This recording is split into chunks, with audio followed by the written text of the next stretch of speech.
Winter weight gain. Why does it happen and what can we do? Winter weight gain is a common complaint of many people. It seems that every winter we add a few pounds, and come summer we don't lose them all again either.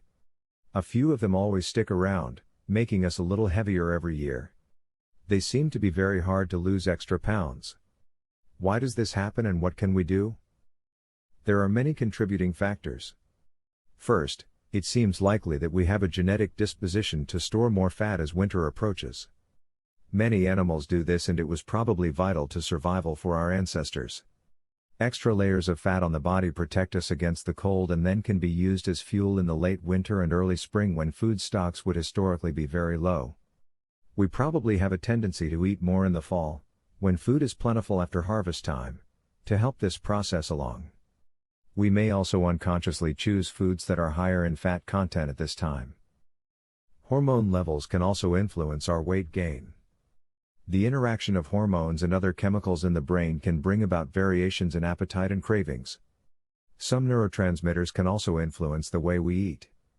People who are overweight often have low levels of these neurotransmitters and the results can include excessive appetite, depression and sleep disorders. At the same time, the lack of daylight caused by the shortening days during late fall and winter can bring on seasonally affected disorder or winter depression. One of the quickest ways to give a boost to the energy levels and emotions is to eat high carbohydrate foods including sugar treats, chips and cereals that give us a fast blood sugar fix. So people who feel low in the winter will tend to overeat or eat the wrong foods, leading to weight gain, more depression and a vicious cycle that is hard to break. So altogether there are many reasons why we eat more high carbohydrate foods such as cookies, pies and chocolate in the winter, and of course most of these foods also contain high levels of fats. The best way to handle this is generally to substitute other foods that are also high in carbohydrates so that we get what our body craves, but which have low fat content and plenty of fiber.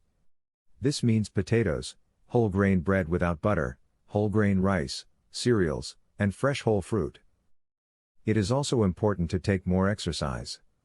Often our physical activity levels drop in the winter and we have a tendency to want to stay home and rest. This is natural when it is cold outside. But we are not cavemen. We have heating in our homes and can be sure that there will still be plenty of food in the stores come February. We do not need to stow fat the way that they did. Sign up with a gym or get a stationary bicycle for the den. Transform those carbs into energy now instead of keeping it on the waistline until spring. Winter weight gain is easily avoidable this way.